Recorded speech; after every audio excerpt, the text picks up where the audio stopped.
एक दिन एक खूबसूरत लड़की कुछ मजदूरों के साथ खेत में गेहूं कटाई का काम कर रही होती है। और वहीं जमींदार अपने बेटे को बोलता है, बेटा खेत पर जाओ और मजदूरों को देखो क्योंकि हमें किसी काम से बाहर जाना है। दोस्तों, जमींदार का बेटा जब खेत पर पहुंचता है और उस खूबसूरत लड़की को देखता है कि एक टक देखता ही चला जाता है, क्योंकि वह लड़की देखने में इतनी खूबसूरत होती है कि कोई भी अगर उसे देखे तो देखता ही चला जाए। दोस्तों, आज की जो कहानी है काफी भावुक कर देने वाली है। आप भी जब इस कहानी को सुनेंगे, सुनकर काफी भावुक हो जाएंगे और सोचने पे मजबूर हो जाएंगे कि अभी भी समाज में कुछ लोग ऐसे हैं जो छोटा बड़ा, अमीरी गरीबी इन चीजों को नहीं मानते। तो चलिए दोस्तों, आज की जो कहानी है उत्तर प्रदेश के जालौन जालौन जिला में एक गांव पड़ता है। उस गांव में एक मीनू नाम की लड़की जो अपने दादा दादी के साथ रहती है। उसके दादा दादी बहुत गरीब होते हैं और मेहनत मजदूरी करके अपना जीवन यापन करते हैं और मीनू का पालन पोषण करते हैं। और वही मीनू के माता पिता एक कार एक्सीडेंट के दौरान खत्म हो चुके होते हैं और वहीं उसके दादा दादी ही मीनू को पालते पोसते हैं। एक दिन मीनू के दादा मीनू के पास आते हैं और बोलते हैं कि बेटा पढ़ाई लिखाई छोड़ो और घर में दादी के साथ उसके काम में हाथ बटाओ।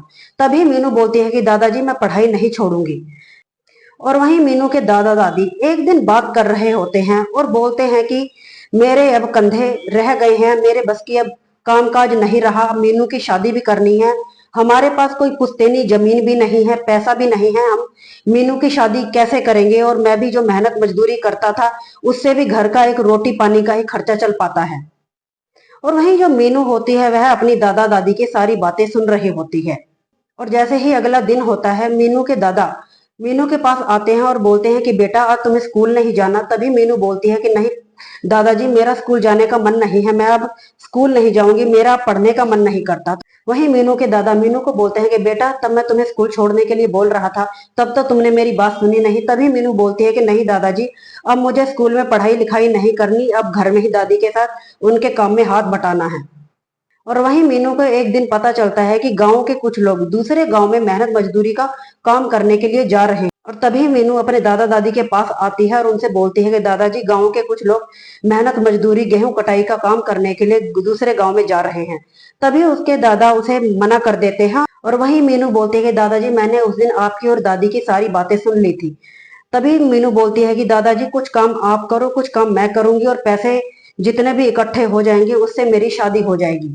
तभी मीनू का दादा जब इस बात को सुनता है तो वह काफी भावुक हो जाता है और इसकी आंखों से आंसू छलक आते हैं। और वहीं मीनू भी काफी भावुक हो जाती है और रोना शुरू कर देती है। और वहीं दादा अपनी पोती जो होती है मीनू, उसे इजाजत दे देते हैं और वहीं मीनू गांव के ही लोगों के साथ मेहनत मजदूरी या गेहूं कटाई का काम करने के लिए चली जाती है। और वहीं गांव के मजदूर अपने राज्य से दूसरे राज्य हरियाणा के झज्जर में ही गांव में कटाई का काम करने के लिए जाते हैं और वहीं मीनू भी उनके साथ ही चली जाती है। और वहीं मीनू जब मजदूरों के साथ गेहूं कटाई का काम कर रही होती है और वहीं जो गांव का जमींदार होता है जिसका नाम रघुवीर सिंह होता है, रघुवीर सिंह के पास 100 एकड़ से भी ज्यादा जमीन होती है, जहां वह कटाई का काम मशीनों से नहीं करता बल्कि मजदूरों से करवाता है, क्योंकि उसका कहना है मशीनों से जब कटाई का काम किया जाए तो उससे फसल की जो कटाई होती है उससे फसल काफी नष्ट होती है। और वहीं एक दिन रघुवीर सिंह को शहर में कुछ काम होता है और वहीं रघुवीर सिंह अपने बेटे को बोलता है कि बेटा खेत पर जाओ और मजदूरों को देखो, अगर उन्हें किसी भी चीज की जरूरत हो, किसी भी पानी की खाने पीने की कोई भी जरूरत हो तो उसको तुम अच्छे से देखना। क्योंकि जो रघुवीर सिंह होता है वह काफी दयावान होता है और जो काम करने वाले खेतों में मजदूर होते हैं उनको भी अपने परिवार की तरह ही मानता है। और वहीं जो रघुवीर सिंह का जो बेटा होता है उसका नाम रोहित होता है। रोहित जो विदेश से आया होता है और वहीं विदेश में ही पढ़ाई करता है और वहीं गांव में छुट्टियों में घूमने फिरने आया होता है। और रोहित जब खेतों पर पहुंचता है और वह जब मीनू को देखता है कि वह एक टक देखता ही चला जाता है। और रोहित के साथ उसका एक दोस्त भी होता है, वह रोहित को नोटिस कर रहा होता है और रोहित को बोलता है कि रोहित तुम क्या देख रहे हो। तो रोहित बोलता है कि यह लड़की कितनी खूबसूरत है। तो वहीं जो उसका दोस्त होता है वह बोलता है कि यह तुम क्या बोल रहे हो, ये लोग मेहनत मजदूरी करने वाले लोग, गरीब लोग, कहाँ तुम और कहाँ तुम इन मजदूर गरीब लड़की को देख रहे हो। तभी वह बोलता है कि नहीं यार, मैंने इतनी खूबसूरत लड़की अपनी जिंदगी में नहीं देखी और मैं इसी लड़की से शादी करना चाहता हूँ और मुझे इस लड़की से प्यार हो गया है।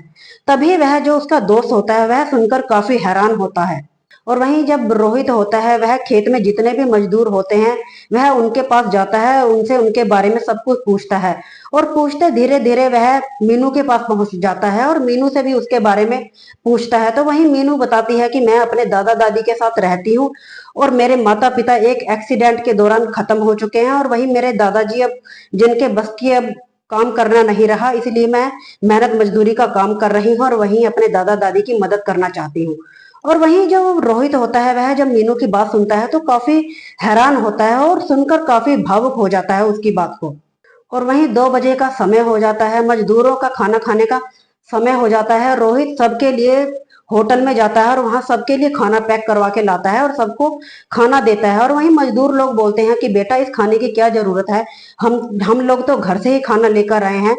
तो वहीं जो रोहित होता है वह बोलता है कि आज मुझे बहुत बड़ी खुशी मिली है जिसके चलते मैं तुम्हें पार्टी दे रहा हूं। तो वहीं मजदूर को बोलते हैं कि बेटा ऐसी कौन सी खुशी हुई है। तो वहीं जो रोहित होता है वह बोलता है कि तुम्हें इस खुशी का बहुत जल्दी ही पता चल जाएगा, बहुत जल्दी ही तुम्हारे सामने यह बात आ जाएगी।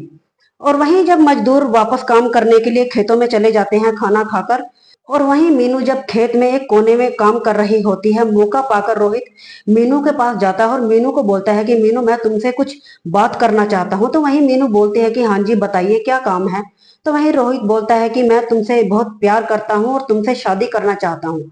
तो वहीं मीनू बोलती है कि तुम क्यों मेरा मजाक बना रहे हो, मैं कहाँ गरीब और कहाँ तुम जमींदार के बेटे, तुम्हारा तो बहुत अच्छा खासा हिसाब किताब है, तुम्हें तो बहुत लड़कियां मिल जाएगी, तुम क्यों मेरा मजाक बना रहे हो। और जब अगर तुम मुझसे शादी करोगे सब लोग गांव में शहर में हर जगह बातें करेंगे कि मैंने तुम्हें फंसा लिया। तो वहीं जो रोहित होता है वह उसकी बात को सुनकर काफी हैरान हो जाता है और इसके बाद वहां से चला जाता है। और जब अपने घर आता है तो अपनी माँ को मीनू की फोटो दिखाता है और वहीं उसकी माँ जब उस फोटो को देखती है तो वह देखकर काफी हैरान हो जाती है और बोलती है कि बेटा यह खूबसूरत लड़की कौन है। तभी रोहित बोलता है कि माँ यह खूबसूरत लड़की हमारे खेतों में मेहनत मजदूरी का काम कर रही है और मैं इस लड़की से प्यार करता हूँ और इससे शादी करना चाहता हूँ। और वहीं उसकी माँ बोलती है कि बेटा मुझे तो कोई ऐतराज नहीं, तुम्हारे पिताजी आ जाएं और उनसे ही बात करेंगे शादी की। शाम को जब उसके पिता लौट के आते हैं तो रोहित की माँ और रोहित दोनों ही रघुवीर सिंह से बात करते हैं। और वहीं पहले तो रघुवीर सिंह इस शादी के लिए इनकार करता है, लेकिन फिर उसका वह जो रोहित होता है वह एक लौता बेटा होता है और वह उसकी जिद के आगे झुक जाता है और वहीं बोलता है कि बेटा चलो इसके माता पिता से बात करते हैं। और वहीं जो मजदूरों का एक मुखिया होता है जो पूरी टीम को हैंडल करता है, पूरी टीम को देखता है, वहीं उसके जो मुखिया होता है वह उससे रघुवीर सिंह उससे बात करता है और उससे बोलता है कि इसके माता पिता से बात करो, हम अपनी बेटे की शादी इस लड़की मीनू से करवाना चाहते हैं। तभी वह बोलता है कि यह अपने मीनू जो लड़की है अपने दादा दादी के साथ रहती है, इसके दादा दादी के पास फोन तो नहीं है लेकिन पड़ोस में ही एक व्यक्ति है जो इसके दादा दादी से आपकी बात करवा देगा। और वहीं जो रघुवीर सिंह जब पड़ोसी के पास फोन करता है और पड़ोसी जब उसके दादा दादी से उसकी बात करवाते हैं, उसके दादा दादी काफी हैरान होते हैं और बोलते हैं कि साहब हम तो गरीब लोग हैं, कहाँ तुम और कहाँ हम, क्यों हमारा मजाक बना रहे हो।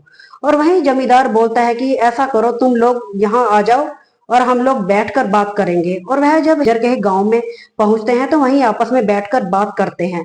और वहीं जो जमींदार होता है रघुवीर सिंह वह बोलता है कि हमें किसी चीज की जरूरत नहीं है, हमारा बेटा तुम्हारी बेटी को पसंद करता है, तुम्हारी बेटी से शादी करना चाहता है। उसके बाद जो दादा दादी होते हैं वह सुनकर काफी खुश होते हैं और इसके बाद धूमधाम से दोनों की शादी हो जाती है। और इसके बाद जो रघुवीर सिंह होते हैं वह बोलते हैं कि तुम्हारा गांव में कौन है तुमको देखने वाला, तुम ऐसा करो तुम यहीं पे रहना शुरू कर दो।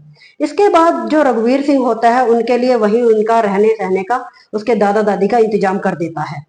तो आज की सच्ची कहानी सुनाने का उद्देश्य किसी का दिल दुखाना या किसी को परेशान करना नहीं है, बस आपको जागरूक करना है कि अभी भी समाज में कुछ ऐसे लोग हैं जो अमीरी गरीबी छोटा बड़ा इन चीजों को नहीं मानते और सिर्फ इंसानियत को तवज्जो देते हैं। जरूरी नहीं दोस्तों हर एक इंसान रोहित जैसा हो, कई लड़के ऐसे होते हैं जो धोखाधड़ी करते हैं, बहला फुसला के शादी कर लेते हैं और इसके बाद लड़कियों के साथ गलत करते हैं।